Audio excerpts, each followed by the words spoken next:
Hello everyone. Am I audible? आवाज येतोय? Yes, ma'am. Yes, ma'am. Okay. So welcome to today's lecture. Today we are going to see the results of Bohr's atomic theory. कालच्या लेक्चरमध्ये आपण बोहर्सचे जे पॉस्ट्युलेट्स होते ते आपण डिस्कस केले होते. मी तुम्हाला सांगितलं पण होतं की that is a very important questions, आणि त्याच्यानंतर आपण बोहर्सचे रिझल्टसुद्धा डिस्कस केले होते. त्या रिझल्ट्समध्ये आपल्याला दोन फॉर्म्युलेज मिळाले होते. एक होतं radius of nth shell. Nth शेलची रेडियस कशी फाइंड आउट करायची. So it is A0 times of n square divide by Z. Okay. And एनर्जीचा फॉर्म्युला होता energy is equal to minus RH Z square upon N square. Okay. काय कळतंय आपल्याला ह्या दोन फॉर्म्युलांवरून बघा. जसं जसं एनची व्हॅल्यू वाढत जाणार आहे, रेडियस सुद्धा इन्क्रीज होत जाणार आहे. It is a directly proportional to radius. As एनची व्हॅल्यू जशी जशी इन्क्रीज होईल तशी तशी शेलची रेडियस सुद्धा काय होणार आहे, इन्क्रीज होणार आहे. ओके. आता तुम्हाला कदाचित इथे असं वाटू शकतं जे की थोडंसं तुम्हाला कन्फ्युजिंगमध्ये टाकणारं असेल. ओके. काय आहे बघा, इथे एन स्क्वेअर डिनॉमिनेटरला आहे आणि इकडे एनर्जी आहे. जर तुम्ही विचार केला तर RH is Rydberg constant which is a constant. Z square atomic number आहे, त्याची पण एक व्हॅल्यू असते, म्हणजे नंबर असणार आहे तो. इथे n square principal quantum number आहे. आता जर प्रिन्सिपल क्वांटम नंबर आणि एनर्जीचं तुम्ही रिलेशन बघितलं तर तुम्हाला असं फॉर अ सेकंड असं वाटू शकतं की इन्व्हर्स रिलेशन आहे. म्हणून तुमच्या मनामध्ये असं येऊ शकतं की एनची व्हॅल्यू जर इन्क्रीज झाली तर एनर्जी ऑफ शेल काय होणार आहे, डिक्रीज होणार आहे, because it is a inverse relation असं तुम्हाला वाटू शकतं. आणि हे तुम्हाला जर फर्स्ट मुमेंटला वाटलं तरीही चालेल, नो डाऊट. हे असं वाटणं साहजिक आहे, but it is a wrong. का बरं? कारण तुम्ही बाळांनो इथलं निगेटिव्ह साईन बघितलेलं नाही आहे. ह्या निगेटिव्ह साईनमुळे जर तुम्ही आता जर रेसिप्रोकल घेऊन जर इन्व्हर्स केलं तर इथे n square upon z square येईल. किंवा हे निगेटिव्ह साईन काय इंडिकेट करणार आहे, तर जसं जसं एनची व्हॅल्यू इन्क्रीज होईल तसं तसं एनर्जीसुद्धा काय होणार आहे, इन्क्रीज होणार आहे. आणि बोर्सच्या एका पॉस्ट्युलेट्समध्ये आपण लिहिलेलं आहे प्रिन्सिपल क्वांटम नंबर शेल जशी जशी इन्क्रीज होत जाईल तसं तसं त्या शेलची एनर्जीसुद्धा इन्क्रीज होत जाईल. So n increases, energy of shell also goes to increase. Okay. पहिल्यांदा पाहिल्यावर असं वाटू शकतं इन्व्हर्स रिलेशन आहे, बट नाही, ते मायनस साईन तुम्हाला कन्सिडर करायचं आहे. Okay. Now the next question is what is R. R is nothing but Rydberg's constant. काय व्हॅल्यू असती एनर्जीच्या केसमध्ये? ही व्हॅल्यू आहे 2.18 इंटू 10⁻⁻18 जूल. आता तुम्ही म्हणताल मॅम आम्ही एवढे सगळे कॉन्स्टंट लक्षात ठेवायचे का? तर आन्सर आहे येस बाळांनो, बट ऑब्व्हियसली तुम्हाला कॉन्स्टंट्स लक्षात ठेवावे लागणार आहेत. कारण काही काही एक्झाम्स अशा असतात की ज्या तुम्हाला कॉन्स्टंटची व्हॅल्यू नाही देणार. ते असं ॲज्युम करतील की तुम्हाला ह्या सगळ्या व्हॅल्यूज लर्न आहेत. काही काही एक्झाम्समध्ये क्वेश्चन दिल्यानंतर इन ब्रॅकेटमध्ये तुम्हाला ह्या व्हॅल्यूज दिलेल्या असतील, बट आपण असं डिपेंड नाही राहू शकत की त्यांनी ह्या व्हॅल्यूज दिल्याच पाहिजे, किंवा त्यांच्याकडून असं एक्सपेक्टेशन नाही ठेवलं पाहिजे की त्यांनी ह्या व्हॅल्यूज आपल्याला दिल्या पाहिजे. आणि जर तुम्हाला ह्या व्हॅल्यूज दिल्या आहेत तर इट मीन्स तुम्ही तेवढे कॅपेबल आहात की तुम्हाला त्या व्हॅल्यूज हळूहळू ॲटोमॅटिकली लर्न होतील जर तुम्ही त्याची प्रॅक्टिस केली तर. जर ह्या व्हॅल्यूज खूप अवघड असत्या किंवा तुम्हाला त्या कधी लक्षातच राहणार नसत्या तर ते तुमच्या सिलेबसमध्ये अशा गोष्टी इन्क्ल्यूडच केलेल्या नाही आहेत. आपला जो सिलेबस आहे तो नेहमी असं कन्सिडर करायचं आहे की आपल्या माइंडसेटला, आपल्या बुद्धीच्या क्षमतेला झेपणाराच सिलेबस फ्रेम केलेला आहे. त्याच्यामुळं हा सिलेबस तुम्हाला झेपणार आहे. जर तुम्ही व्यवस्थित प्रॅक्टिस केली तर ह्या व्हॅल्यूजसुद्धा लक्षात राहतील. ओके. थोडंसं लॉजिक लावायचं. 2.18 आहे, 10ची पॉवर -18 आहे, 18 आहे, इकडे -18 आहे. एनर्जी आहे तर ॲटॉमिक नंबरला युनिट नसतं, प्रिन्सिपल क्वांटम नंबरला युनिट नाही आहे, एनर्जी आहे तर इथे युनिट काय असणार आहे, एनर्जीचं जूल हे युनिट असणार आहे. ओके, सो ह्या दोन फॉर्म्युल्यांवर डिपेंड आपण काही क्वेश्चन्स क्वेश्चन्स सॉल्व करणार आहोत. So first question, calculate radius of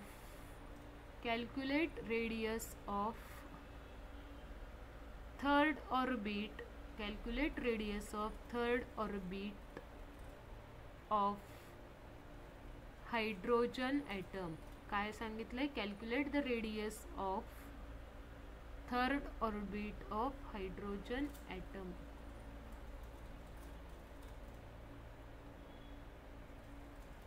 okay, आता आपल्याला बेसिकली रेडियसचा फॉर्म्युला माहिती आहे. Radius of nth orbit, nth shell is equal to a0 times n चा स्क्वेअर डिवाइड बाय z. ठीक आहे, आपल्याला n चा नंबर, n ची व्हॅल्यू दिली आहे का क्वेश्चनमध्ये? Yes. n means number of shell, number of orbit कुठली सांगितली आहे? थर्ड ऑर्बिटची तुम्हाला रेडियस विचारली आहे. सो n ची व्हॅल्यू काय झाली बाळांनो? 3, थर्ड ऑर्बिटची रेडियस. आणि हायड्रोजनचा ॲटॉमिक नंबर सांगता येईल का? Any one of you, what is the value of Z, हायड्रोजनचा atomic number? 1. Yes, very good, correct. हायड्रोजनचा ॲटॉमिक नंबर आहे 1. सो फॉर्म्युला काय होईल? nth radius is equal to a0 times n square. ठीक आहे, झेडची व्हॅल्यू जर 1 पुट केली तर काय येईल? फक्त a0 n स्क्वेअर. आता कालच्या लेक्चरमध्ये आपण तुम्हाला a0 ची पण व्हॅल्यू सांगितली होती. a0 is nothing but 52.9. Okay, त्याच्यानंतर n ची व्हॅल्यू आहे 3, 3 चा square is nothing but 9. Answer कशामध्ये येणार आहे? पिकोमीटरमध्ये तुमचं हे आन्सर येईल. a0 ची व्हॅल्यू कशामध्ये दिलेली आहे? तुम्हाला पिकोमीटरमध्ये दिलेली आहे. हे जर मल्टिप्लिकेशन केलं तर तुम्हाला आन्सर मिळेल. काय करावं लागेल? आता समजा हा डेसिमल पॉईंट तुम्ही पुढे शिफ्ट केला का, तर डेसिमल पॉईंट जर काढून टाकला तर कॅल्क्युलेशन्स थोडे इझी होतील. मग काय लिहू शकता तुम्ही? 529 इंटू 9 इंटू 10⁻⁻1. डेसिमल पॉईंट काढून टाकला त्याच्यामुळे इथं मी काय लिहिलंय मग? 10⁻⁹.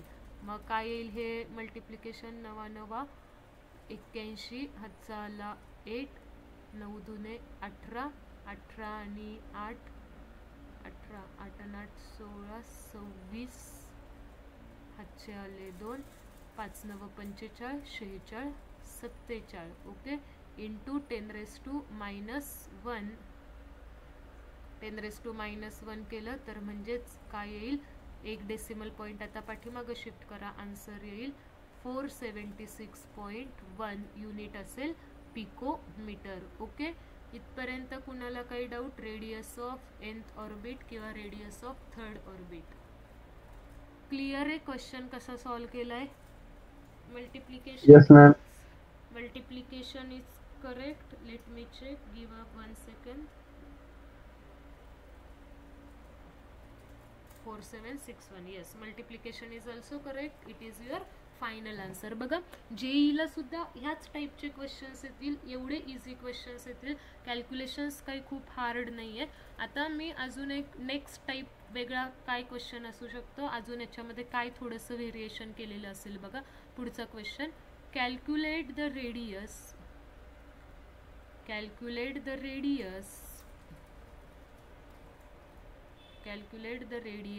of second orbit of helium plus. Okay, helium प्लसच्या सेकंड ऑर्बिटची रेडियस तुम्हाला विचारलेली आहे. आपल्याला n ची व्हॅल्यू काय ठेवायची आहे? काय कळतीये तुम्हाला? n ची व्हॅल्यू काय दिली आहे सांगा? Second orbit means 2. Yes, correct, very good. n ची व्हॅल्यू इज 2. z ची व्हॅल्यू काय असणार आहे? आता हेलियम आहे आणि हेलियमचा ॲटॉमिक नंबर किती असतो? हेलियमची साठी z ची व्हॅल्यू किती असते?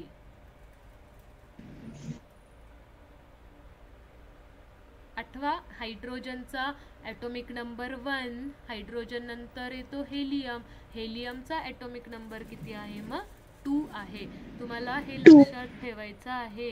हायड्रोजनचा ॲटॉमिक नंबर आहे 1, हायड्रोजन नंतर येतो हेलियम, हेलियमचा ॲटॉमिक नंबर 2, त्याच्यानंतर येतो लिथियम, लिथियमचा ॲटॉमिक नंबर आहे 3, बेरिलियम, बेरिलियमचा ॲटॉमिक नंबर 4, बोरॉन, बोरॉनचा ॲटॉमिक नंबर 5, देन कार्बन, कार्बनचा ॲटॉमिक नंबर 6, त्याच्यानंतर नायट्रोजनचा 7, ऑक्सिजनचा 8, फ्लोरीनचा 9, निऑनचा 10. ओके, त्याच्यानंतर कोण येतं मग सोडियम, सोडियमचा ॲटॉमिक नंबर किती असतो 11, त्याच्यानंतर मॅग्नेशियम, मॅग्नेशियमचा ॲटॉमिक नंबर इज 12, ॲल्युमिनियमचा 13, त्याच्यानंतर ॲल्युमिनियम नंतर येतो सिलिकॉन, सिलिकॉनचा 14, त्याच्यानंतर येतो फॉस्फरस, फॉस्फरसचा 15, त्याच्यानंतर सल्फरचा 16.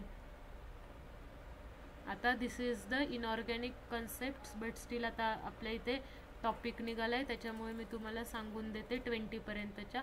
त्याच्यानंतर सल्फर नंतर क्लोरीन आहे 17, त्याच्यानंतर अर्गॉन आहे 18, अर्गॉन नंतर potassium 19 and then calcium is 20. At least तुम्हाला पहिल्या 20 एलिमेंटचे ॲटॉमिक नंबर्स माहीत पाहिजे. ओके, इथे मी लिहिते ॲटॉमिक नंबर्स. हा ह्याचा भाग नाही म्हणता येणार, क्वेश्चन सॉल्विंगचा भाग नाही आहे, it is just for a information. Okay, so मग आता आपण क्वेश्चन सॉल्व करूयात. आपल्याला काय दिलं आहे, हेलियम प्लस दिलेला आहे. हेलियम प्लसच्या सेकंड ऑर्बिटची आपल्याला काय विचारलेली आहे, रेडियस विचारलेली आहे. ओके, नो वरीज, आपल्याला रेडियसचा फॉर्म्युला माहिती आहे. Radius is equal to A0 times n² upon z. Okay, मग आपल्याला n ची व्हॅल्यू आहे 2, z ची व्हॅल्यू आहे, z ची व्हॅल्यू पण आहे 2 कारण हेलियम आहे. मग रेडियस इज इक्वल टू काय होईल, second radius is equal to A0 times n² 2 चा square 4. Okay, divide by z, z ची व्हॅल्यू आहे 2. मग ह्या रेशोचा आन्सर काय येईल, A0 इंटू बेकबे बेदुने 4. ओके, आन्सर येणार आहे पिकोमीटरमध्ये, आन्सर येईल पिकोमीटरमध्ये. A0 ची व्हॅल्यू पुट करा. What is the value of A0, 52.9 into 2. Okay, काय येईल आन्सर, 9 दुने 18, हातचा आला 1, बेदुने 4 आणि 1 5 आणि 5 दुने 10, 105.8 काय आहे पिकोमीटर. Okay, got it. कसं आलंय आन्सर, कळालंय. इट इज व्हेरी इझी, काहीच नाही, खूप सोपी कॅल्क्युलेशन्स आहे, खूप सोपे एक्झाम्पल्स आहेत जे की तुम्ही मिस नाही केले पाहिजे. ऑलवेज रिमेंबर, ज्या पण गोष्टी इझी आहेत, जे सगळ्यांना जमतंय ते तर तुम्हाला जमलंच पाहिजे. तो पार्ट, ती कन्सेप्ट, ते क्वेश्चन्स जे सगळ्यांना जमतात आहे, म्हणजे साधे साधे सिम्पल मुलं पण जे जास्त अभ्यास करत नाही आहेत ते पण तसेवाले क्वेश्चन्स सॉल्व करून इझिली मार्क पाडतात आहे. तुम्हाला ते क्वेश्चन, तसेवाले क्वेश्चन आलेच पाहिजे, प्लस एक्स्ट्रा ऑर्डिनरी गोष्टीसुद्धा तुम्हाला आल्या पाहिजे. मग आता ही जी कन्सेप्ट आहे ही फार अवघड कन्सेप्ट नाही आहे, सगळ्या मुलांना ही कन्सेप्ट येते, सगळे मुलं ह्या कन्सेप्टमध्ये स्कोर करतात, तर आपण पण डेफिनेटली ह्याच्यामध्ये स्कोर केला पाहिजे. एवढी इझी कन्सेप्ट आहे. काय करायचं आहे, घरी गेल्या घरी आहात, काय करायचं आहे, रेडियसचा फॉर्म्युला 3-4 वेळा लिहून काढायचा आहे. तुम्ही जिथे स्टडी करायला बसता तिथे हा रेडियसचा फॉर्म्युला चिटकवायचा आहे, सो दॅट तो तुमच्यासारखा डोळ्यासमोर असेल आणि तो काय होऊन जाईल, तुमचा लर्न होऊन जाईल. A0 ची व्हॅल्यू 52.9. हां, आता तुमच्यापैकी मला कुणीच हे विचारलं नाही की मॅम A0 चा मिनिंग काय होतो. तुम्ही ही व्हॅल्यू दिली आहे 52.9, पण A0ला काय म्हणायचं. जसं आता आपण RH ला मी तुम्हाला म्हटलं, RH stands for Rydberg constant, Rydberg constant आहे. मग A0 हा एक नंबर आहे which is a constant number, पण ह्याला म्हणतात काय, ह्याचं नाव काय आहे. तर हे असे क्वेश्चन्स तुम्ही सुद्धा विचारले पाहिजे. ह्याने काय होतं की क्युरियोसिटी आपली नेहमी असली पाहिजे की ह्याला काय म्हणतात, त्याला काय म्हणतात, हे असं का तसं का. नॉट नेसेसरीली की आम्हाला त्याच वेळेस आन्सर देता येईल. नाही आला आम्हाला आन्सर तर आम्ही नंतर तुम्हाला सांगू, बट तुम्ही पण क्वेश्चन्स विचारले पाहिजेत. ओके. मग आता बघा, लक्षात घ्या, ह्या A0ला म्हणतात रेडियस ऑफ, कुणाची रेडियस आहे बघा, radius of first orbit, radius of first orbit of hydrogen atom, radius of first orbit of hydrogen atom. Hydrogen ॲटमच्या फर्स्ट ऑर्बिटची रेडियस किती आहे, तर A0 इतकी आहे. म्हणजेच ती रेडियस किती येत होती, 52.9 पिकोमीटर येत होती. मग तिलाच त्यांनी काय लिहिलं, A0 असं लिहिलेलं आहे.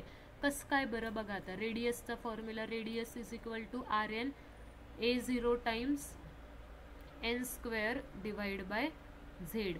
हायड्रोजन ॲटमसाठी झेडची व्हॅल्यू आहे 1 आणि फर्स्ट ऑर्बिटची रेडियस जर फाइंड आउट करायची असेल तर एनची व्हॅल्यू पण आपण किती पुट करणार, फर्स्टच, कारण फर्स्ट ऑर्बिटची रेडियस फाइंड आउट करतोय. मग फर्स्ट ऑर्बिटची रेडियसची व्हॅल्यू काय येते, 1चा स्क्वेअर 1, झेड 1, 1/1 1 येईल. म्हणजे फर्स्ट ऑर्बिटची रेडियस किती आली, A0 इतकी. म्हणजेच ती किती येत होती, 52.9 पिकोमीटर येत होती. म्हणजे फर्स्ट ऑर्बिटची रेडियस सायंटिस्ट लोकांनी शोधून काढली होती, ती किती आली, तिथं 52.9 आली होती. मग त्याला त्यांनी एक कॉन्स्टंट नंबर ॲज्युम केला, दॅट इज A0. आणि त्या A0ला आपण मग काय म्हणत असतो, A0 is nothing but the radius of first orbit of hydrogen atom. Okay. आता मी अजून एक क्वेश्चन घेते आहे, लास्टवाला. कॅल्क्युलेट रेडियस ऑफ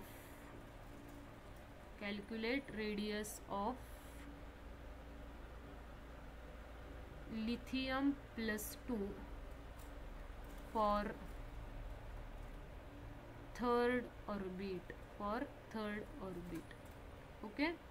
तुम्ही जर एक नोटीस केलं असेल तर बाळांनो बघा, हेलियम प्लस, लिथियम +2, हायड्रोजन, हे सगळे कसे आहेत, तर हायड्रोजन लाईक स्पेसिस आहेत. हेलियम प्लसमध्ये पण एक इलेक्ट्रॉन असतो, लिथियम +2 मध्ये पण एकच इलेक्ट्रॉन असतो. आणि आपण बोहर्सचा रेडियसचा फॉर्म्युला वापरतोय, बोहर्सचे रिझल्ट वापरतोय आपण.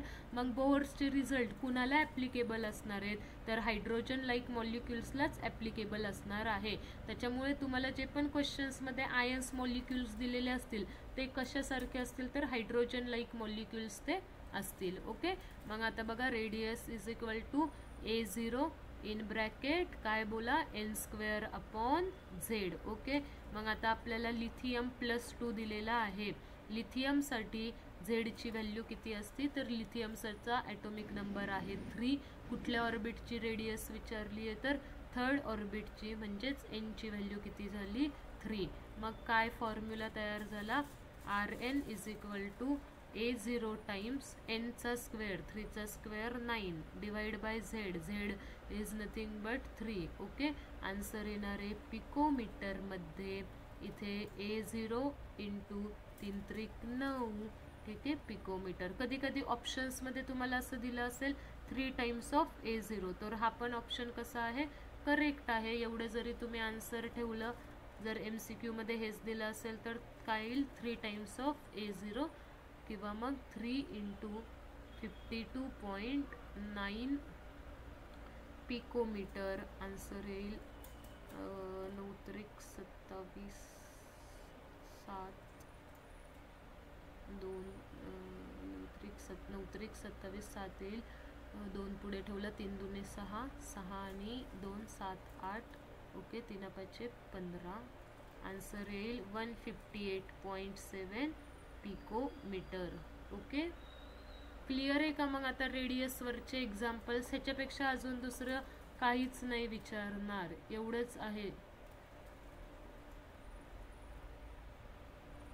Let me know, is it clear. Yes, ma'am. Okay, good. Now the next question is about energy.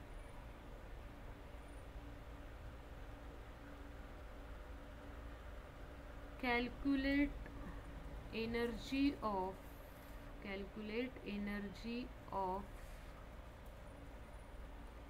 second shell, calculate energy of second shell of helium plus ion. Okay, helium plus ion. सगळ्यात सुरुवातीला एनर्जीचा formula En is equal to minus R H in bracket. काय formula आहे? Z square upon एनचा square. Okay, मग काय येईल आता इथे? झेडची व्हॅल्यू हेलियम आहे. आता सांगा झेडची व्हॅल्यू काय असेल हेलियमसाठी? 2. Yes, correct. झेडची व्हॅल्यू हेलियमसाठी 2. कुठल्या शेलची एनर्जी फाइंड आउट करताय? एन इज इक्वल टू काय असेल? 2. एन इज इक्वल टू पण काय असणार? 2, कारण सेकंड शेलची एनर्जी तुम्ही फाइंड आउट करताय. आय होप सगळ्यांचं लक्ष इकडे आहे. I want a quick answers. पटापट आन्सर्स द्यायची आहेत. It is very easy. Okay, आता एनचा आन्सर आहे 2, 2चा स्क्वेअर आहे, सॉरी झेडचा आन्सर आहे 2, 2चा स्क्वेअर 4, आणि खाली एनचा स्क्वेअर येईल 2चा स्क्वेअर 4, 4, 4 कॅन्सल होईल. एनर्जीचा आन्सर काय आलं? Energy is equal to minus R H. R एचची व्हॅल्यू पुट करा जी की तुम्हाला लर्न असली पाहिजे. R H is equal to R एचची व्हॅल्यू 2.18 इंटू 10⁻⁻18 जूल. ओके, आता ह्या केसमध्ये 4/4 आन्सर आलं होतं, त्याच्यामुळे ते कॅल्क्युलेशन्स पण इझी गेले होते. अजून एक सिमिलर क्वेश्चन घेऊयात आपण. Calculate the energy of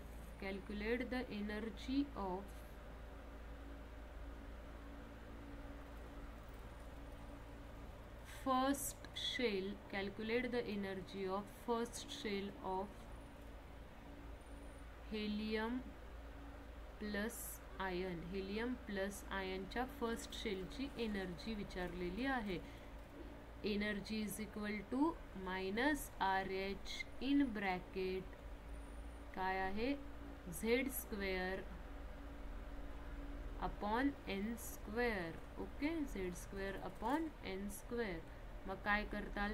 झेडची value हेलियमसाठी 2, एनची व्हॅल्यू, कुठल्या शेलची एनर्जी विचारली आहे सांगा पटकन, क्विक. कुठल्या शेलची एनर्जी विचारली आहे? First. Yes, correct, first shell. मग एनची व्हॅल्यू 1. मग काय होईल? En is equal to minus 2.18 into 10⁻⁻18. R एचची व्हॅल्यू मी पुट केली आहे. झेडचा square, Z is equal to 2, 2चा square 4. Okay, n is equal to 1, 1चा स्क्वेअर 1. ओके, आन्सर येणार आहे जूलमध्ये. सो मग your answer will be energy is equal to minus 2.18 into 4 into 10⁻⁻18 joule. Okay, मग मायनस 8 8 8 दुने 16, 8 3 24, 8 4 32, हातचा आला 3, 4 1 4, 5 6 7 आणि 4 दुने 8. Okay, 8.72 into 10⁻⁻18 joule. ओके, कळालंय सगळ्यांना आपण कसे आन्सर्स फाइंड आउट करतोय? झेड आणि एनच्या व्हॅल्यूज कशा पुट करतोय? Let me check the answer. 2.18 into 4, yes correct, 8.72. ठीक आहे, क्लिअर आहे सगळ्यांना मग इथपर्यंतचा part? Yes, ma'am. Yes, very good. So what is your today's homework? तुमचा आजचा होमवर्क आहे बघा. You have to write down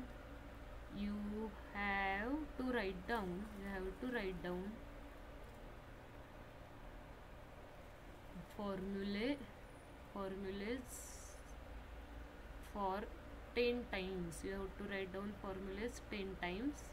कुठले फॉर्म्युले? Radius and energy. Radius and एनर्जीचा फॉर्म्युला किती वेळा लिहायचा आहे? 10 वेळा. 10 वेळा लिहिला की ॲटोमॅटिकली तो पाठ होईल. अदरवाईज तुम्हाला फॉर्म्युला लिहून जर असं वाटत असेल की फॉर्म्युला लिहिण्यापेक्षा क्वेश्चन्स मी सॉल्व करणार, तर येस तुम्ही क्वेश्चन्ससुद्धा सॉल्व करू शकता. That is the best thing. म्हणजे फॉर्म्युलेच फक्त लिहिण्यापेक्षा दॅट इज त्याला रट्टा मारणं म्हणतात. पण ठीक आहे, जर तुम्हाला अजून मेहनत घ्यावीशी वाटत असेल तर तुम्ही अजून सारे क्वेश्चन्स सॉल्व करू शकतात. स्वतःलाच क्वेश्चन्स द्यायचे असे की लिथियम +2 असेल, हेलियम प्लस असेल, हायड्रोजन असेल तर मग रेडियस किती येईल पहिल्या शेलची, दुसऱ्या शेलची, तिसऱ्या शेलची. ठीक आहे, अशा पद्धतीने तुम्ही स्वतःच क्वेश्चन्ससुद्धा तयार करू शकतात. Okay, now the next concept is demerits of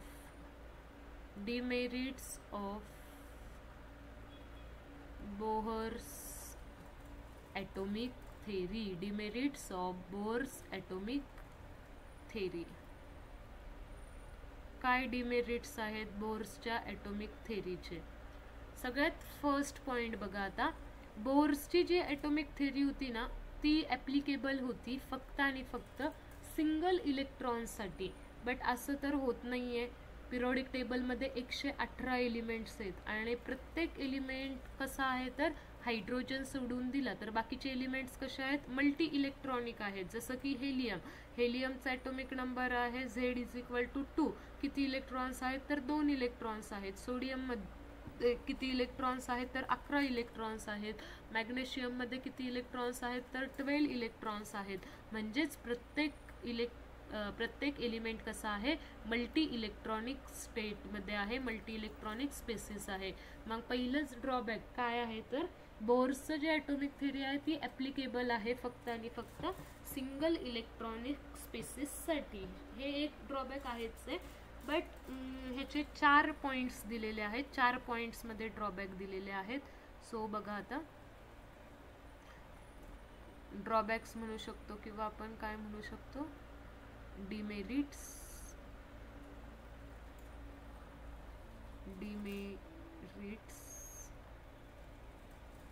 पहिलं डिमेरिट काय बघा. It can not explain. काय एक्सप्लेन नाही करू शकला? Finer details. It can not explain finer details of hydrogen spectra. तुम्हाला आठवतंय का रे, आपण हायड्रोजन स्पेक्ट्रा बघितला होता, इमिशन स्पेक्ट्रा. तर तो जो स्पेक्ट्रा आहे त्या स्पेक्ट्राचे फायनर डिटेल्स दिलेले नाही आहेत. फायनर डिटेल्स म्हणजे काय बघा, बारीक माहिती. म्हणजे तो जो हायड्रोजन स्पेक्ट्रा आहे त्या हायड्रोजनबद्दल कंप्लीट इन्फॉर्मेशन, किंवा आपण त्याला काय म्हणू शकतो की त्या हायड्रोजन स्पेक्ट्राच्या सगळ्या बारीक बारीक गोष्टी बोर्सचा ॲटॉमिक थेरी काय करू शकत नाहीये? एक्सप्लेन करू शकत नाहीये. सो इथं सगळीकडे आधी सुरुवातीला निगेटिव्ह लाईन लिहायची आहे. कोणती लाईन लिहायची आहे? इट कॅन नॉट एक्सप्लेन किंवा it was unable to explain. ठीक आहे, मग हे लिहायचं it was unable to explain finer detail of hydrogen spectra. ठीक आहे, मग दुसरं डिमेरिट काय होतं की दुसऱ्या डिमेरिट्समध्ये काय सांगितलंय की जे पण स्पेक्ट्रा आहे, बोर्सची थेरी आहे, it cannot explain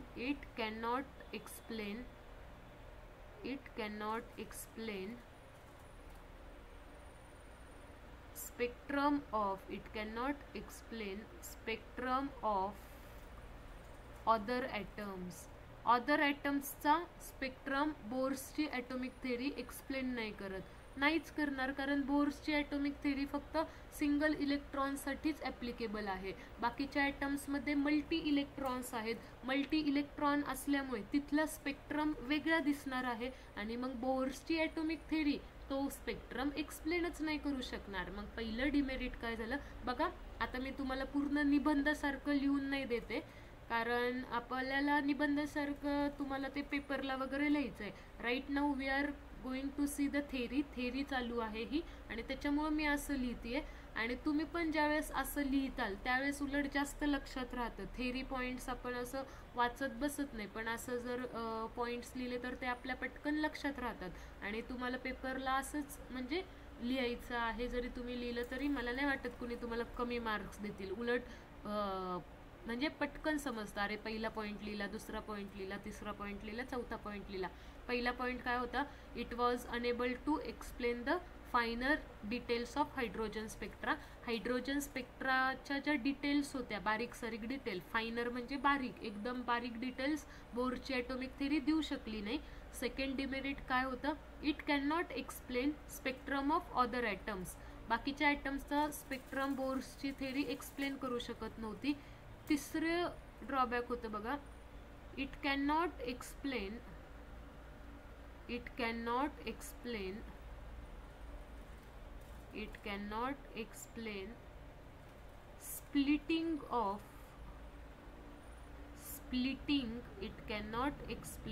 splitting of spectral lines. आता ह्याचं थोडंसं मी तुम्हाला एक्सप्लेनेशन देईल.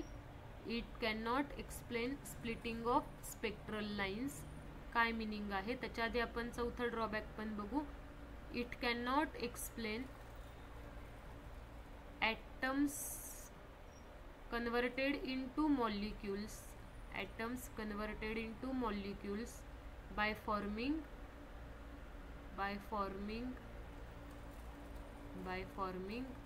chemical bond.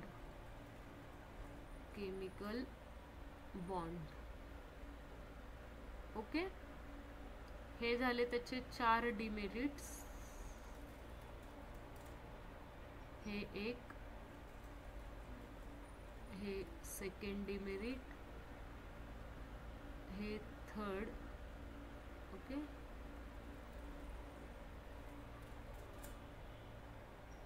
आणि हे फोर्थ. पहिलं डिमेरिट मला नाही वाटत की कुणाला काही त्यात प्रॉब्लेम असावा. खूप बेसिक आहे. जो हायड्रोजन स्पेक्ट्रा आहे त्या हायड्रोजन स्पेक्ट्राची फायनर डिटेल्स ॲटॉमिक बोर्स थेरीला नाही देता आली. फॉर एक्झाम्पल बघा, एक छोटंसं बाळ आहे आणि त्या बाळाने चोरी होताना पाहिली आहे, पण ती चोरी एक्झॅक्टली कशी झाली त्या चोरीबद्दल एकदम बारीक सारीक माहिती नाही त्याला देता येते. त्याला फक्त एवढं समजतंय की XYZ एखादा चोर आला आणि तो घेऊन गेला, पण त्या चोराने कशी चोरी केली हे त्याला एक्सप्लेन करता येत नाही. का तर मे बी तो त्या माइंडसेट त्याचा नाही आहे, तो असा छोटा आहे, त्याला तेवढं कळलं नाही आहे. ओके, सेम तसंच आहे. मग बोर्सची जी थेरी होती ना, त्या बोर्सच्या थेरीला हायड्रोजन स्पेक्ट्रा बद्दल जास्त फायनर डिटेल्स नाही सांगता आल्या की हायड्रोजन स्पेक्ट्रा असाच का आहे, बिटवीन लाईन्स त्या लाईन्समध्ये गॅप का आहे. ओके, ह्याच्याबद्दलचे काही गोष्टी, काही रिझन्स त्याला सांगता नाही आले. ठीक आहे, पहिला पॉईंट क्लिअर असेल, पहिलं डिमेरिट क्लिअर असेल. Second, it can not explain other spectra of hydrogen atom. Okay, बाकीचा ॲटमचा स्पेक्ट्रा बोर्सची थेरी एक्सप्लेन करू शकत नाही. बट ऑब्व्हियसली नाहीच करू शकणार, कारण बोरची थेरी ॲप्लिकेबल आहे सिंगल इलेक्ट्रॉनसाठी. बाकी ॲटम्समध्ये मल्टी इलेक्ट्रॉन्स आहेत, खूप जास्त इलेक्ट्रॉन्स आहेत, त्यांचा स्पेक्ट्रम थोडा अजून मे बी जास्त कॉम्प्लिकेटेड असू शकतो. त्याच्यामुळे बोर्सची थेरी तो स्पेक्ट्रम एक्सप्लेन नाही करू शकत आहे. आता तिसरा मुद्दा आहे बघा, it can not explain splitting of a spectral lines. आता ह्याचा काय मिनिंग होतो? It can not explain splitting of a spectral line. I hope की तुम्हाला सगळ्यांना हायड्रोजन ॲटमचा स्पेक्ट्रम आठवत असेल. इथं n=∞ आहे आणि आता इथे अशा काही लाईन्स होत्या. मी एक ती डायग्रॅम गुगलवरून पेस्ट केली होती, कॉपी पेस्ट, आणि इथे तुमच्यासमोर अशा वेगवेगळ्या लाईन्स होत्या. ह्या लाईनची सपोज ही आहे 6 नंबरची लाईन, ही आहे 5 नंबरची लाईन, ही आहे 4 नंबरची line. Suppose it is 3rd नंबरची लाईन, ही आहे 2nd नंबरची लाईन, आणि ही आहे 1st नंबरची लाईन. हा झाला आपला हायड्रोजन स्पेक्ट्रा. अजून कंप्लीट नाही झाला, बट आता बघा, hydrogen is a emission spectra. Higher ऑर्बिटमधून काय येणार आहे, इलेक्ट्रॉन येणार आहे, जर हायर ऑर्बिटमधून इलेक्ट्रॉन फर्स्ट ऑर्बिटमध्ये आला.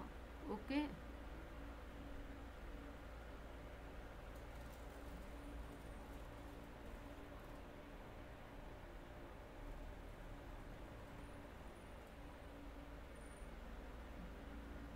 आता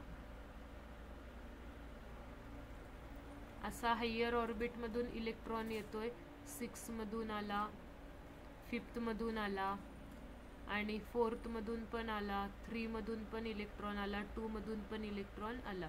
ओके, ह्याला आपण काय म्हणत होतो, ज्यावेळेस इलेक्ट्रॉन फर्स्ट शेलमध्ये येत होता त्यावेळेस लायमन सिरीज म्हणत होतो. त्याच्यानंतर इलेक्ट्रॉन हायर स्टेटमधून कुठे येत होता, सेकंड शेलमध्ये येत होता. मग इथे सेकंड शेल, इथे सॉरी ती जी डायग्रॅम आहे ती डायग्रॅम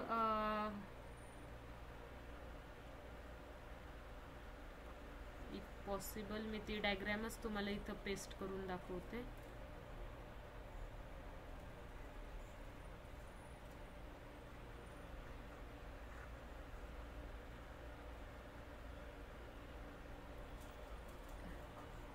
हे जे डिजिटल आम्ही यूज करत आहोत ना, ह्याच्यावर थोडे लाईन्स वगैरे ड्रॉ करायला थोडासा एक प्रॉब्लेम येतोय आणि मी पण अजून त्याला यूज टू नाही झालेली.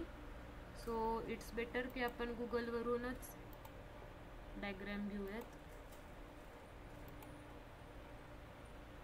हां, तोपर्यंत जर बाळांनो तुमच्यापैकी कुणीही अजून आपल्या सक्सेस सायन्स अकॅडमीच्या पेजवर जाऊन रिव्ह्यू दिला नसेल तर प्लीज तुम्ही रिव्ह्यू द्या.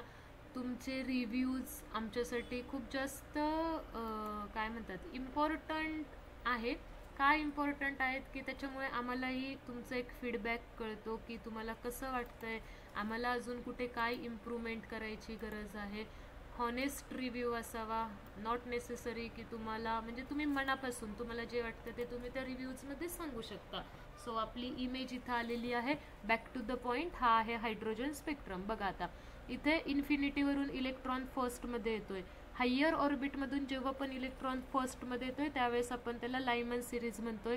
हायर ऑर्बिटमधून इलेक्ट्रॉन ज्यावेळेस सेकंड ऑर्बिटपर्यंत येऊन थांबतोय त्यावेळेस त्याला आपण बाल्मर म्हणतोय. हायर ऑर्बिटमधून इलेक्ट्रॉन थर्डपर्यंत येऊन थांबलाय त्याला आपण पाश्चन सिरीज म्हटलो. हायर ऑर्बिटमधून इलेक्ट्रॉन चौथ्या ऑर्बिटपर्यंत येऊन थांबला त्याला आपण ब्रॅकेट सिरीज म्हटलो. आणि हायर ऑर्बिटमधून इलेक्ट्रॉन 5व्या ऑर्बिटपर्यंत येऊन थांबला, 5व्या शेलपर्यंत येऊन थांबला, त्याला आपण पी फंड म्हणतोय. ओके, मग आता मला तुम्हाला हेच सांगायचं आहे, splitting of a spectral lines म्हणजे ह्या ज्या लाईन्स आहेत ना, ह्या लाईन्स स्प्लिट झाल्या. स्प्लिट होणं, दोन व्यक्ती होते ते एकमेकांपासून स्प्लिट झाले, इट मीन्स की ते एकमेकांपासून अलग झालेत. ओके, मग सेम ह्या ज्या लाईन्स आहेत ना, तर ह्या लाईन्स काय झाल्या, स्प्लिट झाल्या, एकमेकांपासून वेगळ्या झाल्या. कधी, in presence of electric field and magnetic field. Magnetic field आणि इलेक्ट्रिक फील्डच्या प्रेझेन्समध्ये ह्या लाईन्स एकमेकांपासून सेपरेट झाल्या. आणि ह्या सेपरेट का झाल्या, कशा झाल्या, ह्याचं एक्सप्लेनेशन बोर्सची ॲटॉमिक थेरी नाही देऊ शकली. ज्यावेळेस इलेक्ट्रिक फील्डच्या प्रेझेन्समध्ये ह्या लाईन्स सेपरेट होतात त्याला झिमन इफेक्ट म्हणतात, सॉरी त्याला स्टार्क इफेक्ट म्हणतात. आणि ज्यावेळेस मॅग्नेटिक फील्डमध्ये ह्या लाईन्स काय होतात, स्प्लिट होतात, त्यावेळेस त्याला झिमन इफेक्ट म्हणतात. ओके, मग आपल्याला काय कळालं, तिसरं ड्रॉबॅक, तिसरं डिमेरिट, बोर्सचं जे ॲटॉमिक मॉडेल होतं ते स्प्लिटिंग ऑफ स्पेक्ट्रल लाईन्सचं एक्सप्लेनेशन नाही देऊ शकलं. स्प्लिटिंग ऑफ स्पेक्ट्रल लाईन कधी, इन प्रेझेन्स ऑफ, कशाच्या प्रेझेन्समध्ये हे स्प्लिटिंग होत होतं, in presence of electric field और मॅग्नेटिक फील्ड. इलेक्ट्रिक फील्ड किंवा मॅग्नेटिक फील्ड जर अप्लाय केलं तर ह्या ज्या लाईन्स होत्या त्या लाईन्स काय होत होत्या, स्प्लिट होत होत्या. आणि असं का होतंय ह्याचं एक्सप्लेनेशन बोर्सचं ॲटॉमिक मॉडेल नाही देऊ शकलं. अँड लास्ट, चौथं ड्रॉबॅक आहे की atoms have a tendency to form a molecules by forming a chemical bond. म्हणजे आता जर तुम्ही बघितलं का, कधी हायड्रोजन ॲटम तुम्ही कधी बघितला नाही, कारण हायड्रोजन ॲटम हा नेहमी मॉलिक्युलर फॉर्ममध्ये स्टेबल आहे. हायड्रोजनचं कन्व्हर्जन कशामध्ये होतं आहे, मॉलिक्युलमध्ये. त्याचा मॉलिक्युलर फॉर्म कसा आहे तर जास्त स्टेबल आहे. ओके, म्हणजेच ॲटमची टेंडन्सी आहे मॉलिक्युल्समध्ये कन्वर्ट होण्याची. आणि मॉलिक्युल्समध्ये कन्व्हर्जन कसं होतं की ते काय करतात, बॉन्ड्स बनवतात. बॉन्ड्स बनवून त्यांचं कन्व्हर्जन मॉलिक्युल्समध्ये होतं. हे कसं होतं ह्याचं एक्सप्लेनेशन बोर्सचं ॲटॉमिक थेरी देऊ शकली नाही. आणि हेच काय आहेत, बोर्सच्या ॲटॉमिक थेरीचे डिमेरिट्स आहेत. आय होप तुम्हाला सगळ्यांना हे डिमेरिट समजले असतील.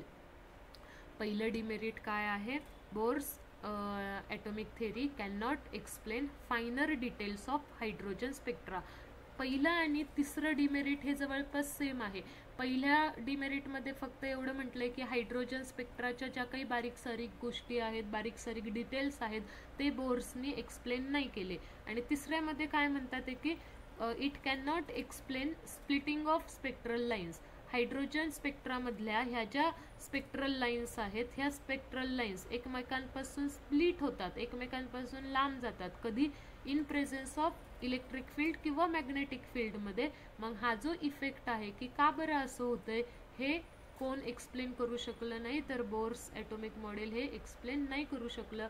सेकंड थिंग की बोर्सचं ॲटॉमिक मॉडेल जे आहे ते फक्त हायड्रोजन स्पेक्ट्रा एक्सप्लेन करत होतं. हायड्रोजन स्पेक्ट्रा सोडून बाकीच्या अदर ॲटम्सच्या स्पेक्ट्रमचे एक्सप्लेनेशन बोर्सच्या ॲटॉमिक मॉडेलकडे नव्हते. आणि atoms have a tendency to form a molecules by forming a chemical bond. This can not be explain by Bohr's atomic theory. Okay, so clear आहे का सगळ्यांना? कुठल्या एखाद्या पॉईंटमध्ये जर डाऊट्स असतील तर विचारा.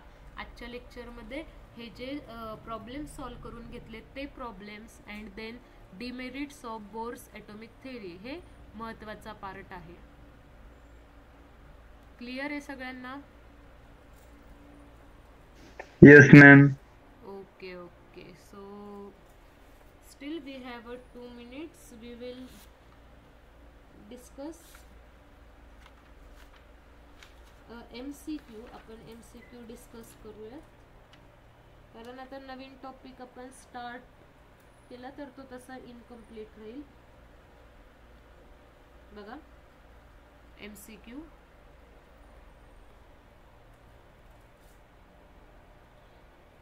इन हायड्रोजन स्पेक्ट्रम, बघा in hydrogen spectrum, may be हा MCQ तुमच्या संडेच्या टेस्टला येऊ पण शकतो. So focus on it. In hydrogen spectrum, the series of lines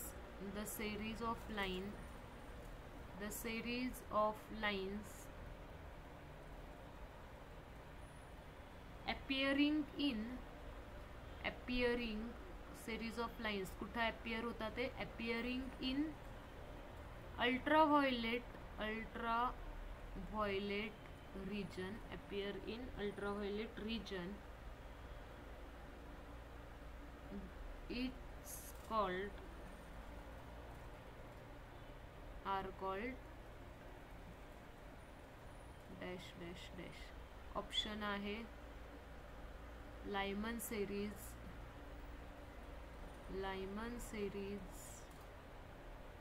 B option आहे बाल्मर series,